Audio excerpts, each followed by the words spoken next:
Welcome back to the 66th online episode of Peacetime, hosted every Sunday morning by Peace Point with myself, Phra Nicholas Thanissaro, live streaming from our meditation center in London. Last time you saw me, we looked at blessing number 24 on contentment. With the Dhamma talk today, we'll continue in our series on enlightened living to the fourth blessing in the instilling oneself with basic virtues subsection, that is, number 25 on gratitude. So today's session will run to about an hour and 10 minutes, starting with a 20-minute talk to define gratitude and ingratitude, then 30 minutes of meditation and 20 minutes on objects of gratitude that we have not already come across in previous blessings, together with secular and spiritual ways to become more grateful. And I should disclose up front that we have already met up with gratitude in session A32, as a way to get in touch with the real you and appreciate others from way back in the Peacetime episode of January 24th, 2021, which was a mixture of self-knowledge skills, but today's talk will have more Buddhist examples and focus exclusively on gratitude rather than humility and contentment, which we have already talked about in the previous two blessings. In our pursuit of basic virtue in this seventh grouping of blessings, we started by opening up the channel by which we can transfer the virtues of others into our own heart. The respect of blessing 22 helped us overcome the tendency to find fault with others. The humility of blessing 23 helped us to avoid overestimating ourselves so that we don't look down on others. The previous blessing, 24 on contentment, equipped us to connect with inner happiness rather than materialism. In this blessing, we complete the tilling of the ground in readiness for the sowing of the seeds of the Dharma, so gratitude allows us to recognize specific and potential benefits brought into our lives by other people and things.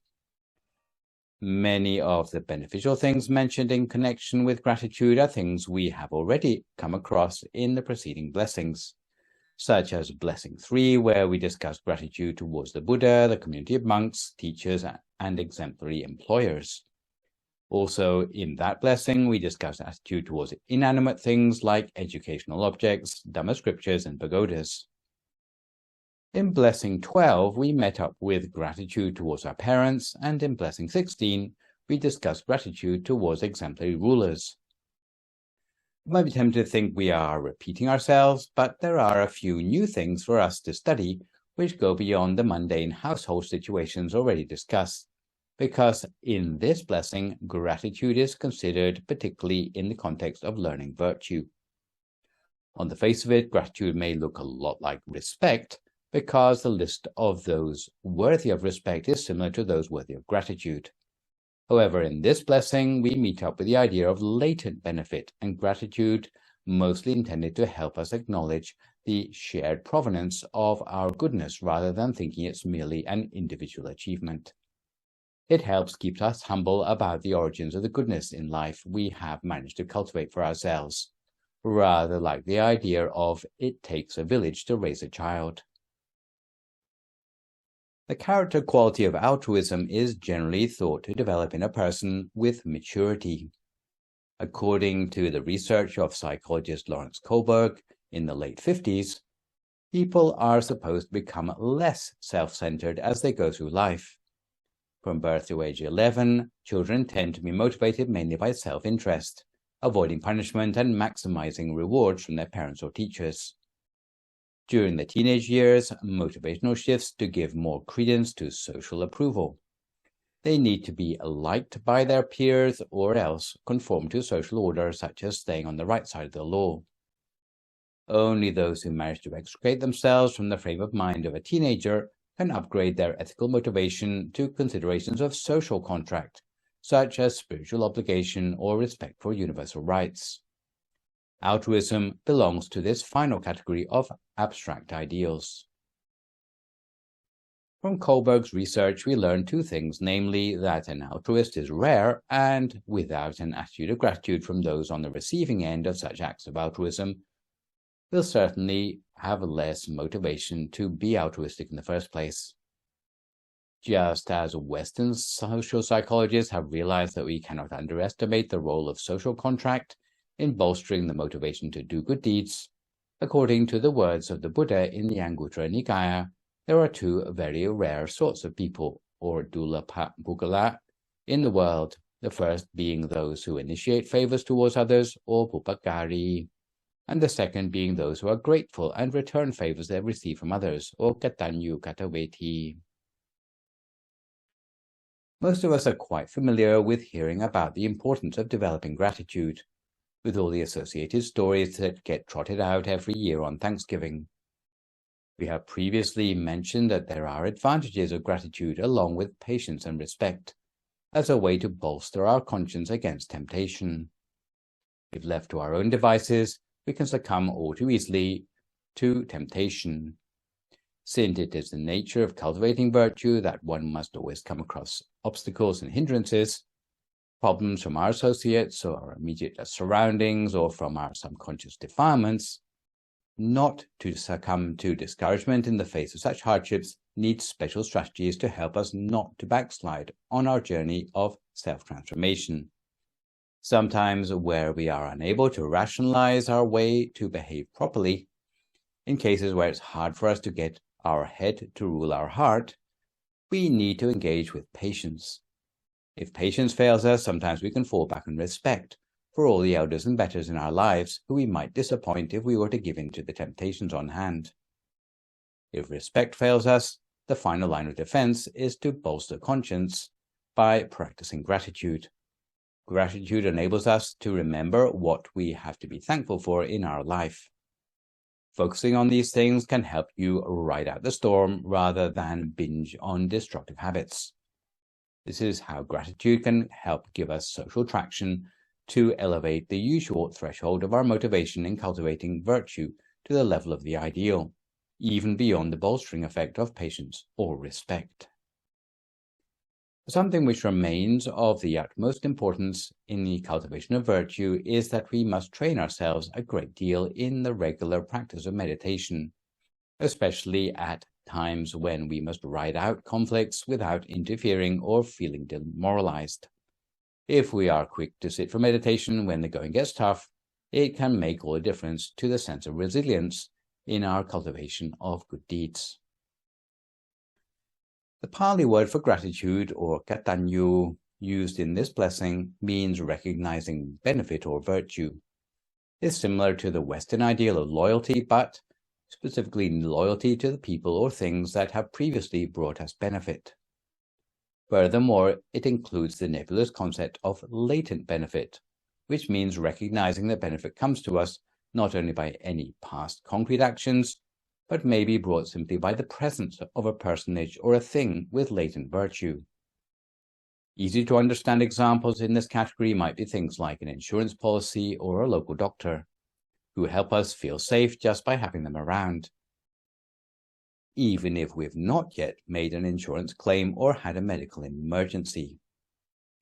A more specifically Buddhist example of latent benefit that deserves gratitude might be that of the solitary Buddha or Pacceka Buddha, who is enlightened and has rid themselves of all defilements, but nonetheless lack teaching skills.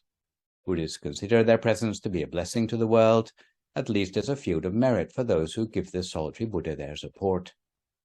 The same concept of latent benefit also applies to things like merit in our mind accumulated by our past actions.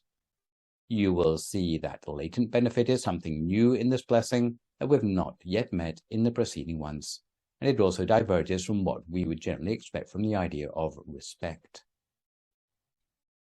So to reflect on the degrees to which a person can be grateful, let's start by listening to an account of the life story of the right-hand disciple of the Buddha, who was called Sariputta. Besides being gifted in explaining the Dharma, second only to the Buddha himself, Sariputta was also unsurpassed in the practice of gratitude. He would not let even the smallest favor pass by unacknowledged. One day in the town of Rajagaha, the Buddha was residing at Veluvana temple along with Sariputta. In that temple there was an aged Brahmin called Radha, who had been shunned by his wife, family, and in-laws because he could no longer support them. They had abandoned Radha instead of looking after him in his old age. Radha didn't want to bother anyone unduly, so he thought of becoming a Buddhist monk for the final days of his life. None of the monks in the temple were interested to take responsibility for his ordination because they thought he was already old and would be a burden on the temple. No one would take responsibility for organizing his ordination. The Buddha asked if there was not a single monk in the temple who had received benefit from this Brahmin in the past. Sariputta spoke up and said that once, a long time ago, Radha had given him a ladleful of rice when he was on alms round. The Buddha therefore asked Sariputta to help out Radha on this occasion. So Sariputta ordained Radha and allowed him to stay in the same lodging as himself, teaching him meditation and the Dhamma. Radha practiced hard and before long was able to become an arahant. When the Buddha inquired as to Radha's well-being, Sariputta spoke only praise of his student. So from this incident, it is obvious that Sariputta was certainly one to show his gratitude, and the Buddha revealed that it's not only in this lifetime that he had been grateful for something he had cultivated in many past lifetimes as well. So from this story, we can see Sariputta's gratitude was manifested on 3 levels. Firstly, he was able to appreciate favors received from others, in this case having thankfully remembered the ladleful of rice he had received in the past from Radha. Secondly, not only did he remember a favor received, he made sure he took the opportunity to repay the debt of gratitude to Radha by organizing his ordination when none of the other monks would. Lastly, having recognized and returned the favor to Radha, when the Buddha asked how his student was doing, he still regaled Radha with praise for being a good and obedient student, which counts as honoring the goodness of a person who has done us a favor. Not everyone's gratitude is as fully developed as that of Sariputta. For example, some people ignore favors received from others. Some people recognize favors but fail to return them. Some people recognize and return favors but fail to honor the altruism of that person. But in the case of Sariputta, he practiced gratitude on all 3 levels. Similarly, we can discern differing levels of ingratitude in people's behavior. And the distinctions are well illustrated by a parable of the lion and a woodpecker that is found in the 308th Jataka, which is called the Javasakuna Jaataka. Once upon a time, in the Himawanta forest, a mountain lion was devouring his prey under a tree near his den. A piece of bone got stuck in his throat, causing the lion extreme pain. A woodpecker perched above him in a tree heard the lion's cries and asked what was the cause of the pain. The lion replied, "A piece of bone has stuck in my throat." "I can take it out for you," offered the woodpecker. "Please hurry up and remove it, my friend. You will be saving my life," roared the lion. "But it's not going to be easy. I don't see why it's so difficult." "The problem is I don't dare to go inside your mouth," said the woodpecker. "I'm afraid you will eat me up." "Oh, I wouldn't worry about that," said the lion. "Hurry up and save me before I choke to death." Reluctantly, the woodpecker agreed to help the lion, but didn't let his guard down. He used a stout branch to prop the lion's jaws open first, and only then did he enter the lion's mouth and pull the bone from the lion's throat with his beak. Only when he was safely clear from the lion's mouth did he remove the branch propping the lion's jaws open, and then the lion's pain subsided. Later, fit and well, the lion caught a wild buffalo and returned to sit under the same tree to devour his prey. The woodpecker learned of the lion's hunting success, so he dropped a hint, asking, "Aren't you going to spare a few scraps of food for me?" "Be off with you," growled the lion. "You don't deserve anything from me. Think yourself lucky that I let you live when you were inside my mouth." The woodpecker criticized the lion for his selfishness and ingratitude and then flew away, never to return. So in this case, the lion manifested ingratitude on 3 different levels. Firstly, he failed to acknowledge the woodpecker had helped to remove the bone stuck in his throat. Secondly, given the opportunity to pay back the favor to the woodpecker by sharing his food, the lion refused to do that. Lastly, the lion added insult to injury by threatening the woodpecker, saying he had been lucky to have escaped with his life. Not all people are ungrateful to this extent. Most just forget to return favors. More ungrateful still are those who not only forget to return favors, but turn a blind eye to favors, or help received, taking them for granted. Many assume they are entitled to the help they have received. The worst of the lot are those who are so keen to deny they have received help from others that they persecute the one who's helped them. In this story, the lion fell into the third category of ingratitude, so it is no wonder that the woodpecker was quick to remove itself from the lion's presence and not to associate with him anymore. Ironically, for those of you familiar with the origins of the Thanksgiving story of the Plymouth colonists in America, going back to 1621, the Pilgrim Fathers thanked God instead of thanking the Native Americans who had saved them from exposure, scurvy, starvation, and infectious disease when they'd first set foot on dry land. Instead of repaying the favor, as soon as the white people were well again, they infected the Wampanoag tribe with smallpox, forcibly removed them from their ancestral land, and eventually enlarged the same policy to all Native American tribes until the suffering of Native Americans culminated in the Trail of Tears. The irony of the Thanksgiving story is that it ticks all the boxes for ingratitude as Buddhists define it. However, on a lighter note, now that we are a little more well-informed about gratitude and ingratitude, let's boost our appreciation of the latent goodness inside us by settling ourselves down for 30 minutes of meditation, which today is a recent live recording of Being Your Best Self. If at this time you would like to find a comfortable sitting position for yourself as you listen to my guidance.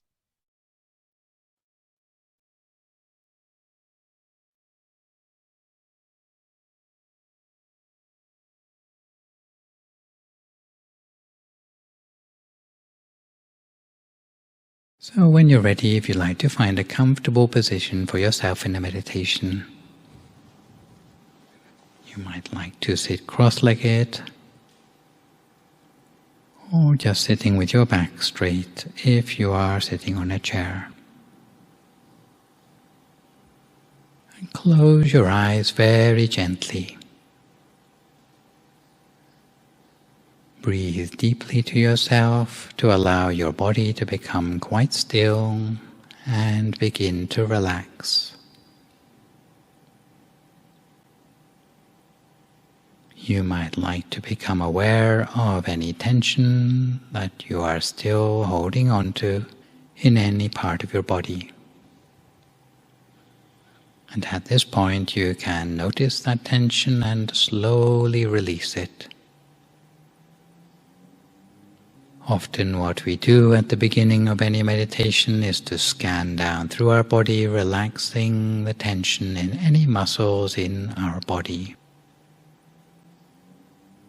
So we start at the top of our head, relaxing our entire scalp, allowing the tension to float away.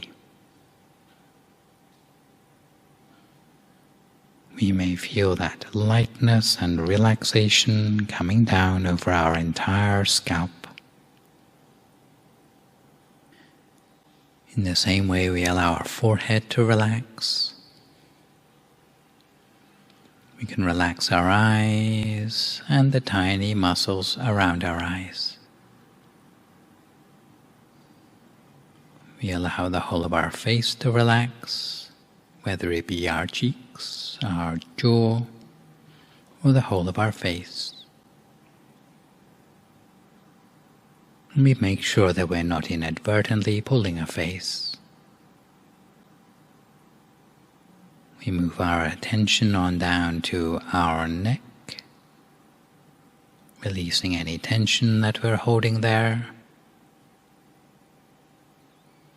and then relaxing all the muscles of our neck until they're completely relaxed. You may feel as if the tension is just melting away. And then we allow the relaxation to continue on down through our shoulders, melting away any tension that keeps us from total relaxation. Relax the muscles of our arms, our forearms, and our hands and fingers, so that the way our hands rest in our lap is as light and gentle as possible.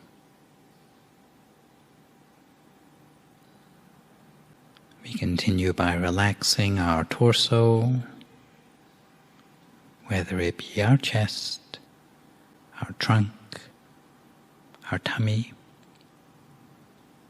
and then continue with that tide of relaxation down through our hips, into our legs,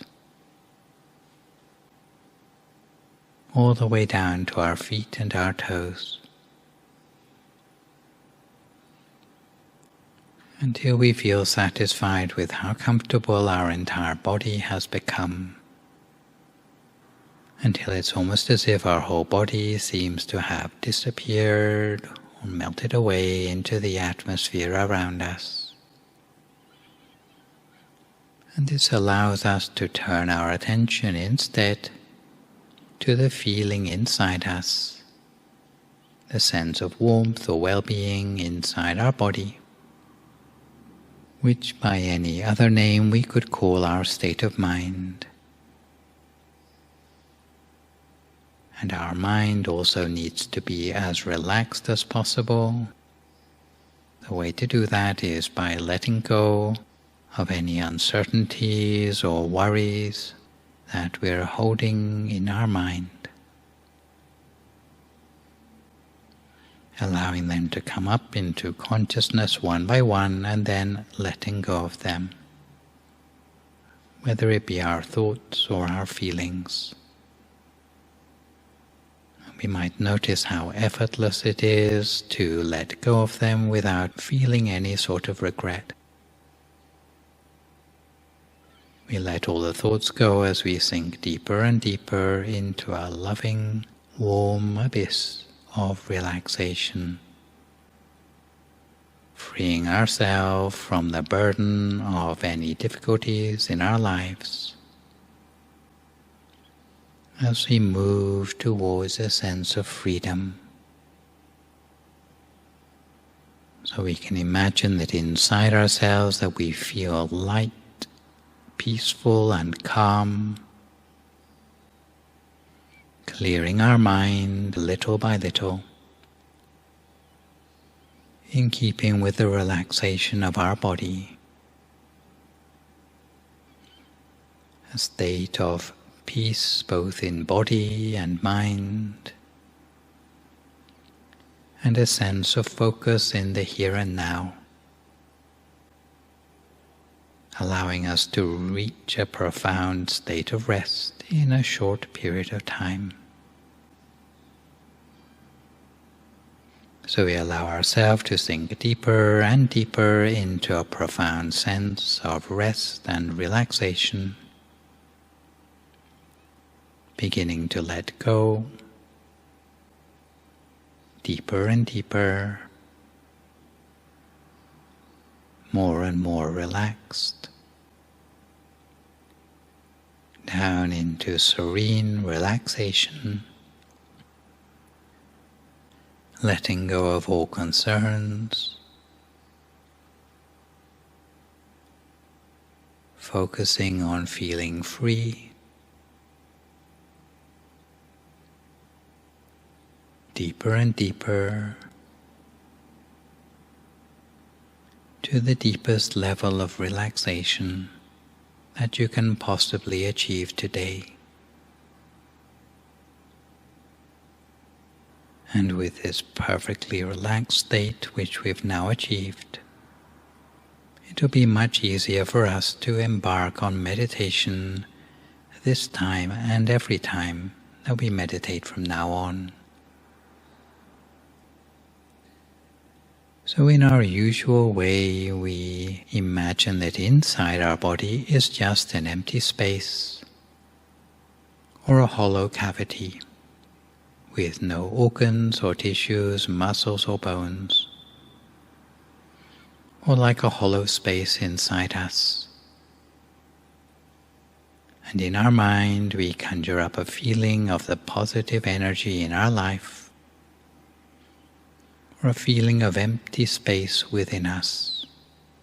But in this case, it's filled up with tiny particles of happiness and joy. And inside that empty space of our body, we can cast our imagination back to that imaginary object that we had a few moments ago, a picture such as that of the sun shining.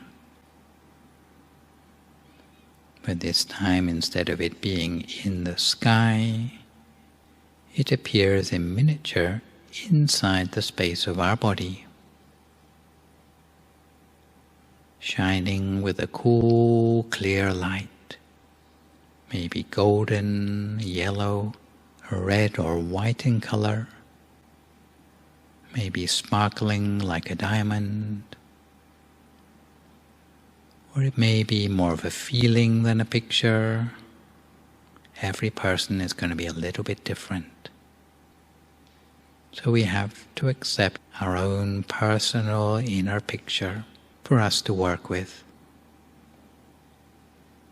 There's no need for us to compare with what we'd like it to be or how anyone else's picture might be. Whatever it is for us, then that's what we're going to work with. And in this case, we allow the picture to float slowly downwards inside us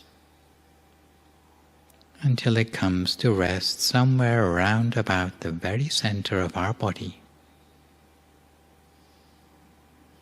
Somewhere around about the point inside us where the breath turns around between coming in and going out.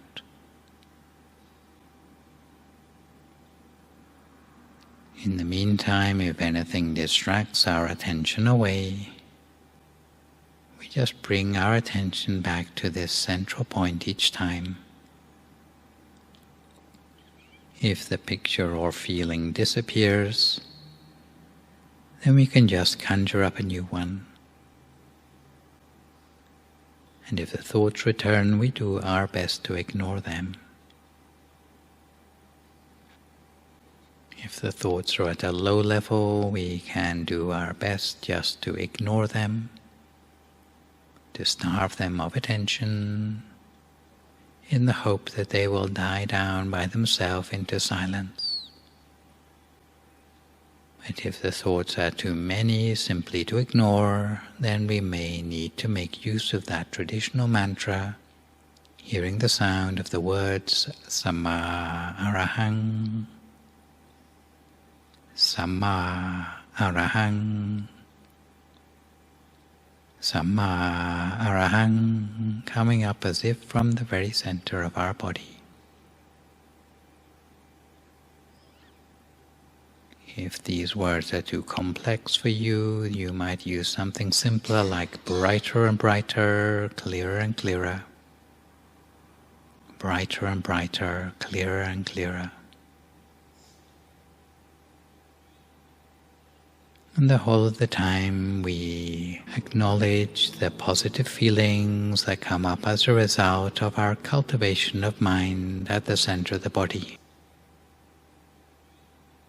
Because this special place inside us where we are focusing our mind very gently is a place from which we can derive a special sort of inner knowing, a special sort of appreciation of the good qualities within ourselves, of the extraordinary and unique virtues and values which we have inside ourselves. And part of what we do with meditation is to magnify and multiply the good qualities that we have within ourselves. At the very least, we can magnify and multiply how we feel about ourselves in a more positive way, and to appreciate more than before how much we have to offer the world. If we are able to appreciate our own potential and love ourselves completely, we'll be able to turn into the person that we truly are in life. Turn things around with a new feeling of peace and happiness, putting our past behind us and making ourselves ready for something new and exciting in our lives. New opportunities and a happiness as we start to put ourselves in touch with our own potential and beauty, as we live our lives in an authentic way, being more comfortable with ourselves and realizing that we don't have to try to be someone who we're not. We can open ourselves up to new opportunities and blessings in life, and a sense of happiness that comes from within, rather than from the things in the outside world. So we don't let our past hold us prisoner, but we can switch up to a new future of happiness and joy and abundance, generated by a sense of positive energy, of wholesome thoughts, speech and action,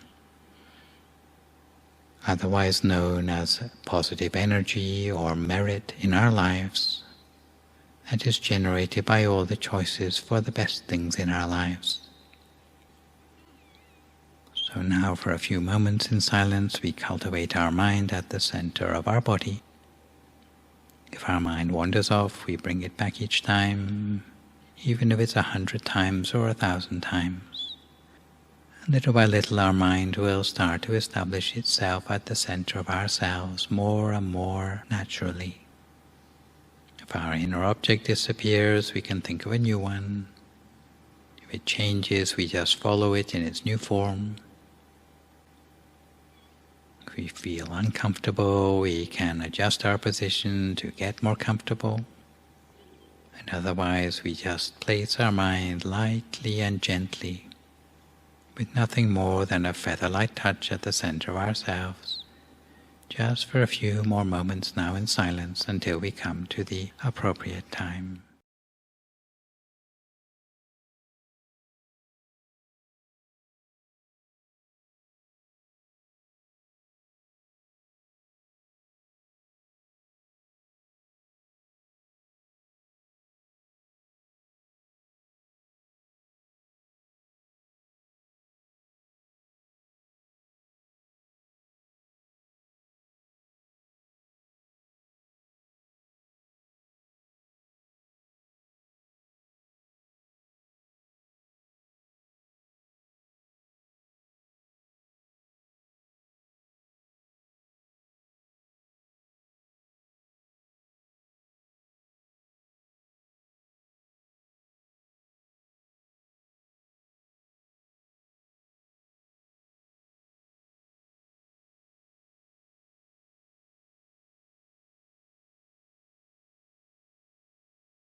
Continue to keep our mind on track at the center of our body the whole of the time.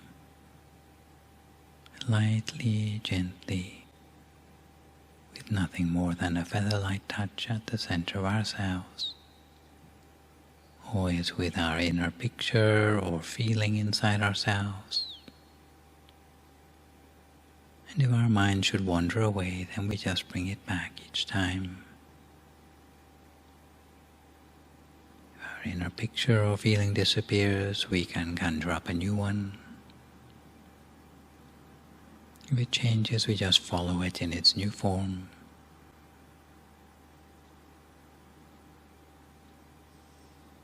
It's true that if we cultivate our mind at the center of our body little by little,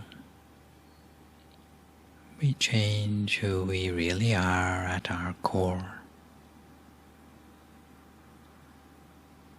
And if we direct our mind in a positive way, it's possible for us to reach towards being our best possible self. But it's important for us to nurture good affirmations in our mind, positive wishes for ourselves and for those around us.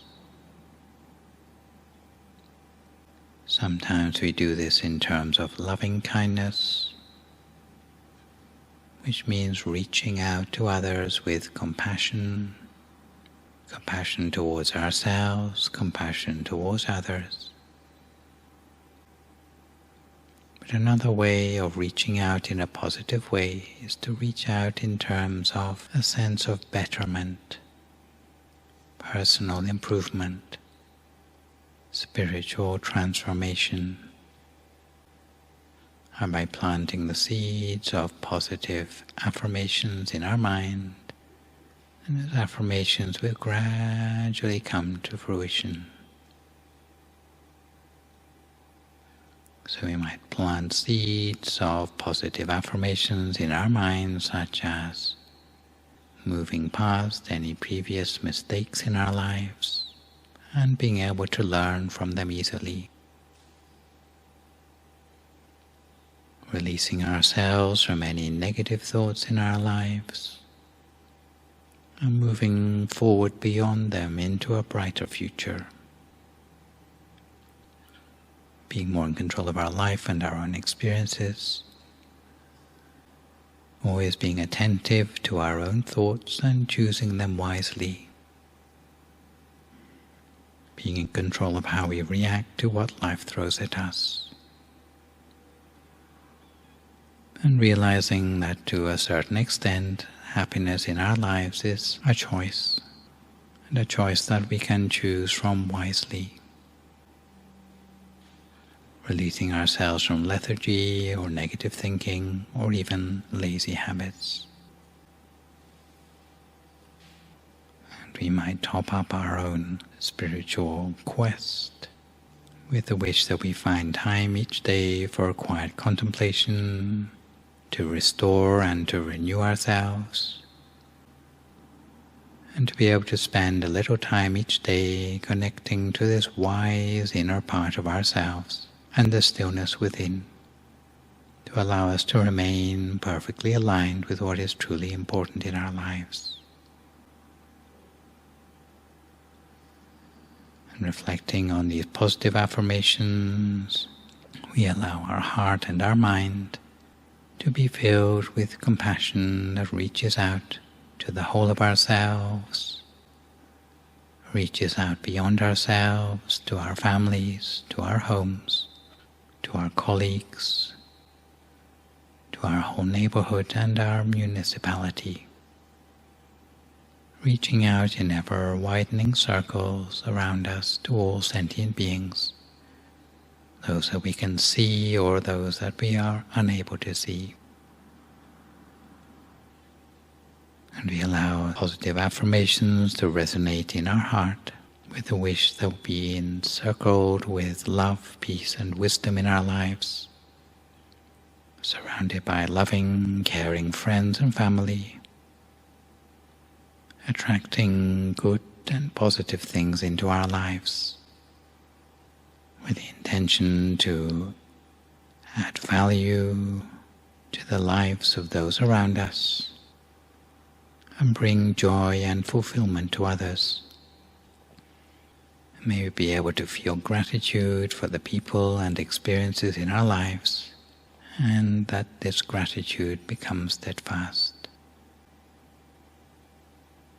And we allow the positive energy to spill over into the people around us, just like our loving kindness, until the whole of our world will become a better place as a result. Because if no single person ever thought of anything but their own selfish desires, then the future of the world will be hard to improve. But if each of us cultivates the best in our lives, chooses the best of intentions, words and actions, before long the world will be turned around into a place that's more welcoming, abundant with opportunities, even for those around us who have less knowledge about the merit energy than ourselves. So for now we focus on our meditation in this way, making our own good wishes for ourselves and others for the last few moments of our meditation together until we come to the appropriate time.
Sappa Buddhanupavena, Sappa Dhammanupavena, Sappa Sankhanupavena Sattha Soti Bhavantu Te.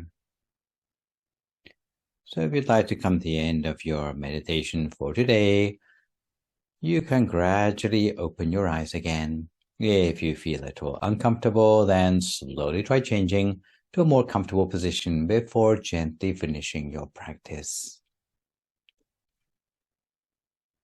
So to return gently to our subject matter of gratitude for today, a recent research study indicated that people who cultivate gratitude by counting their blessings tend to be happier and less depressed. The study in 2017 by Joshua Brown and Joel Wong that surveyed nearly 300 adults struggling with mental health concerns found significant improvements in mental health in those who wrote 3 weekly letters of gratitude to another person, as compared to participants who merely wrote down their deepest negative experiences or did not do any writing activity.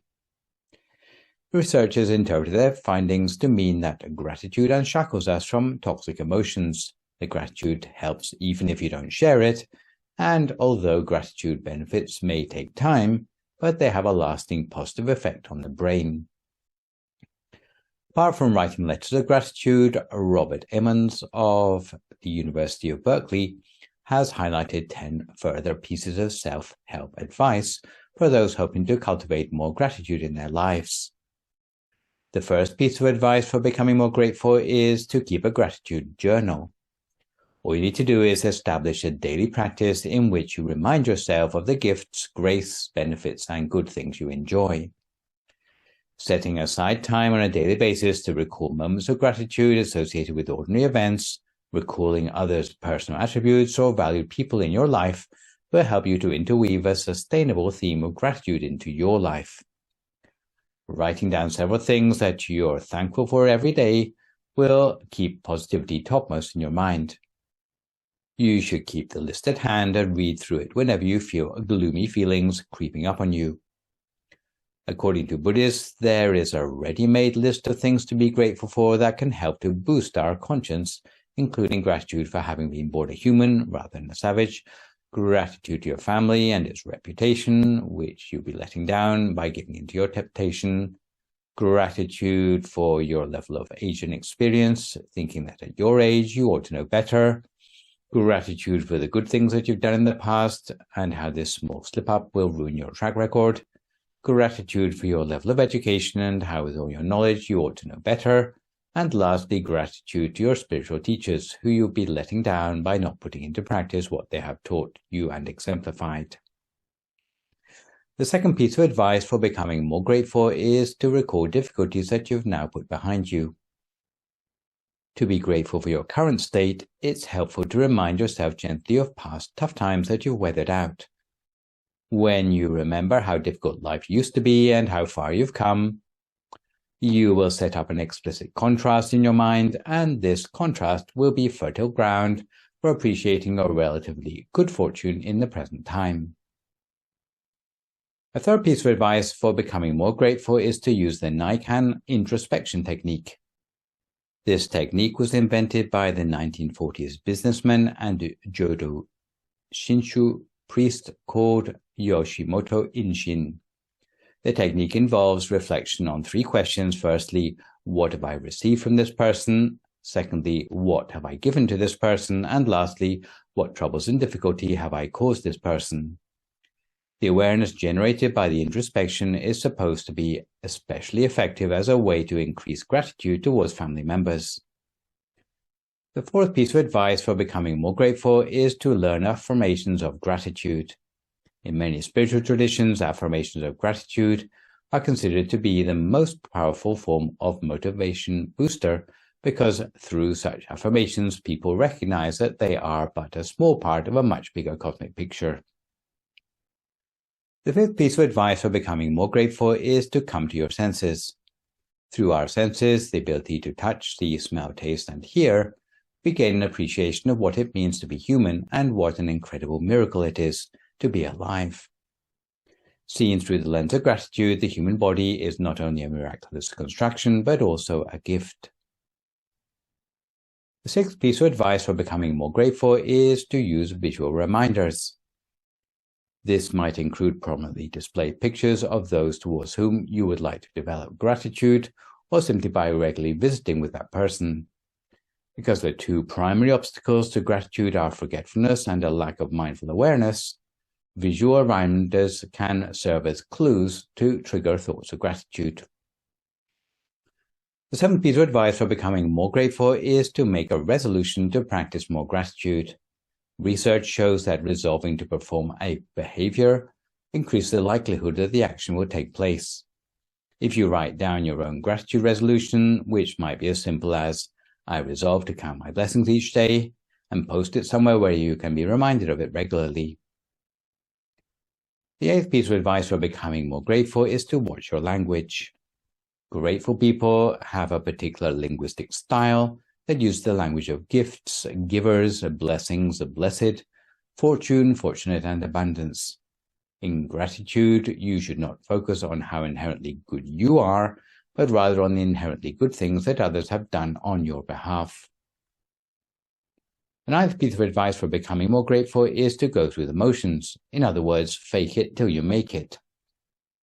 If you go through the motions of gratitude, such as smiling, saying thank you, writing thank you letters, the authentic emotion of gratitude will eventually shine through. The 10th and final piece of advice for becoming more grateful is to think outside the box. If you want to make the most out of opportunities to flex your gratitude muscles, then you need to actively look for new situations and circumstances in which to express gratitude. Turning now from self-help advice to more specifically Buddhist advice, we will continue by looking at some special objects of gratitude before looking to see what Buddhism can add to our toolbox for gratitude cultivation. To avoid repetition in this blessing, we will cover the details only of the objects of gratitude not already discussed in previous blessings, such as gratitude towards the Buddha, the community of the enlightened monks, teachers, virtuous employers, educational objects, Dhamma scriptures, and pagodas, parents, and virtuous rulers. The new items which we are left with in this blessing include animals such as beasts of burden, inanimate objects such as our homeland and shade-giving trees, goodness such as merit, and ourselves, or at least our own good health. So let's look at each of these in turn. First object of gratitude we've not learned about yet is animals, especially beasts of burden, or perhaps in this day and age, service animals of various sorts. In Thailand, before the advent of tractors and motorized rotavators, farmers would use water buffaloes to plow their fields, but never under the heat of the midday sun, when it would be torture to the animals. They would pamper the water buffaloes with soft grass and pastures to graze during their rest periods. Some people loved their buffaloes and felt their debt of gratitude so strongly that they would hardly ever whip them, and some would even put up a mosquito net for buffaloes at night. They would never slaughter an old beast when it got too old to work, out of gratitude for all the years it had served them. They would put the buffalo out to pasture instead. When the buffalo passed away of natural causes, the owner would unsentimentally divide up the meat to share with their neighbors. In fact, the farming folk of yesteryear would judge a stranger's behavior based on how they treated their beasts of burden. A cruel or negligent owner of livestock would be treated cautiously by the wider community. Next, we come to gratitude towards some inanimate objects that we've not already mentioned. Traditionally, gratitude for the shade and shelter a person has derived over the years from a tree would mean that the tree was treated with gratitude. This would lead some people to protect the tree so that others may also benefit. They would not leave litter around the tree or cut it down. This is much better than realizing you miss a forest only when it's already gone. Similarly, if you have gotten benefit even from a building, such as your meditation center or temple, you ought to treat that place with respect, keeping it clean, well organized, and in good repair. Some people might even go as far as to reflect on the benefit brought to them by their homeland or the ancestors who defended its borders in the past, allowing one to grow up in peace in the present day. Sometimes the value of having a peaceful country to live in only becomes apparent to us when we are forced to become refugees. If you have gratitude, you will learn to appreciate even those inanimate objects without having to go through the trauma of losing them first. The next thing to be grateful for is the opportunity to cultivate merits in our lives. If you appreciate the value of merit in your past, as you've seen in blessing number 5, you will also be able to estimate the potential latent benefit the chance to cultivate merits in the present will have for your future. Some people might regard charitable work or even keeping the precepts or meditation as chores. However, I have often heard faithful Buddhists who are on the weekly food rota bringing provisions to the temple community describe the chance to offer food on the weekly basis as a privilege rather than a chore. The reason they describe it as such is that it offers a regular infusion of that special warm, fuzzy feeling in the mind that we can recognize as the accumulation of merit, which has a knock-on effect on their quality of life, not just in future lifetimes, but often in terms of abundance and relative freedom from obstacles in their immediate life. So regarding opportunities to cultivate merit with gratitude is a way of turning around charitable chores into something you can relish, even though the promise of good things coming back to you in the future is still latent rather than concrete in your life. I'm sure that none of the objects of gratitude I've mentioned so far will come as any great surprise, but something which is a little harder to understand is gratitude to yourself, because it sounds a bit like the dreaded narcissism. In fact, what I mean by self-gratitude comes closer to the idea of having self-respect. It means recognizing your mental and physical health are irreplaceable. To do anything to destroy or even neglect your health, especially the recklessness of breaking precepts or meddling in the roads to ruin, would therefore be considered ungrateful to your body. We therefore need to regard healthy choices as a way of practicing gratitude. So how large or small does a debt of gratitude have to be before it's worth recognizing? Sometimes it's impossible to put a price on a favor one has received in the past. If you are dying and someone donates a pint of blood to save your life, how can you put a price on the life it has saved? The blood was a matter of life and death. Similarly, you cannot put a price on the mother's milk that has nourished you as a baby. Again, it was also a matter of life and death. Since you cannot put a price on these things, the best we can do is take every chance we have to repay debts of gratitude throughout our life. The complex web of indebtedness might also be another incentive to stand on your own 2 feet rather than accepting the help of others where it's not strictly necessary. But where we have fallen back on others' help, we should do so with consideration of the advice on conditional and unconditional love that we have met with back in blessing number 17 on helping extended family. If someone has done you a favor, be quick to repay your own debt of gratitude without them having to call it in. Not just once, but as many times as the opportunity arises. You will become the sort of person who has constant awareness of the shared benefits brought to you by others around you in the world instead of focusing on negativity. Also, it's worth bearing in mind that we need to build up the roots of gratitude in the younger generation. As with any sort of wisdom concerning self-image, you need to start learning from an early age. If you miss out on it when you're young, just like a second language, it tends to be quite hard to pick up later on in life. So don't overlook simple things like teaching children to say please and thank you, or teaching children to express their appreciation of other people's good aspects, or giving gifts out of appreciation for things. All these small things will stick in a child's mind from a very young age, and they will have a powerful good influence on them in later life. If children can see the benefits received from their parents, later they will be able to identify the goodness received from others in society. If they are unable to see the goodness received from their parents, then it's unlikely that they will identify the goodness in anyone else.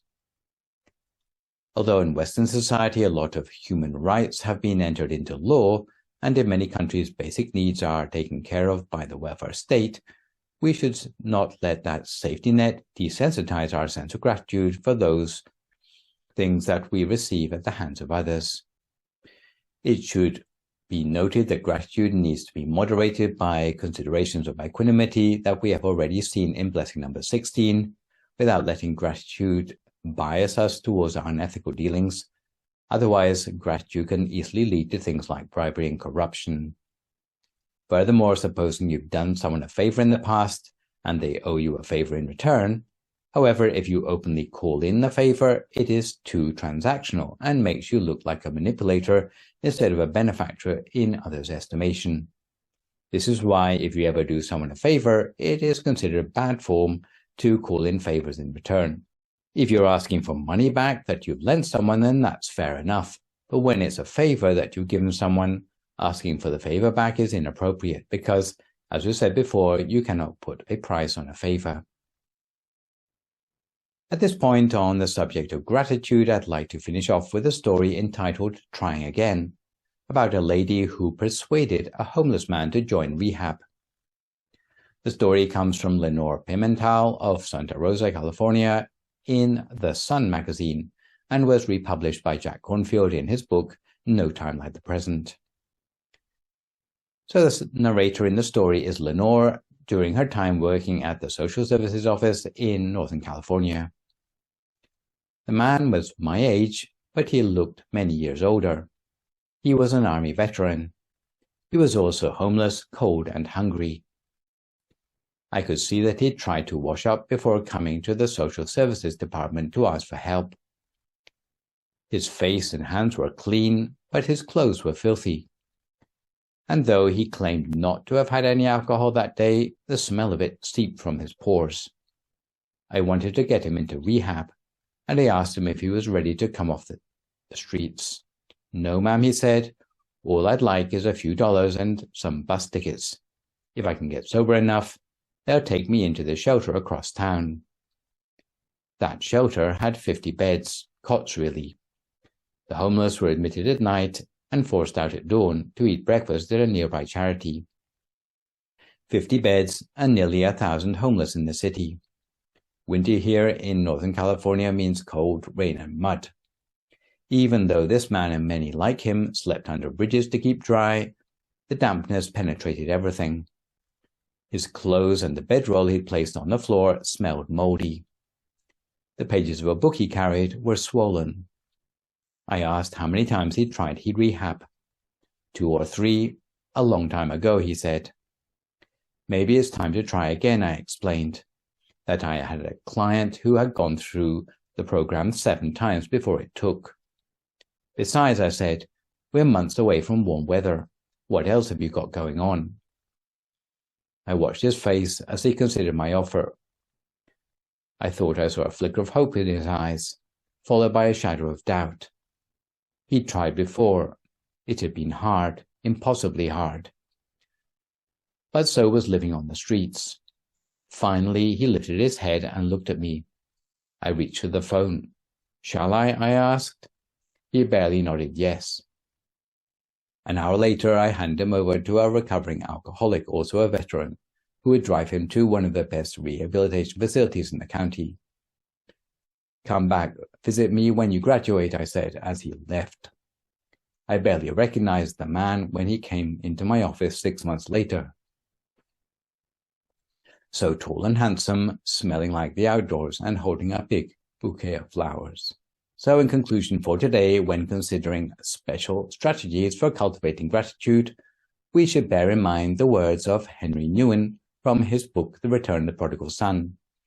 The choice for gratitude rarely comes without some real effort, but each time you make it, the next choice is a little easier, a little freer, a little less self-conscious. Similarly, from lack of awareness as to how others have helped us, we might need to make a special effort at first to appreciate the things we are grateful for.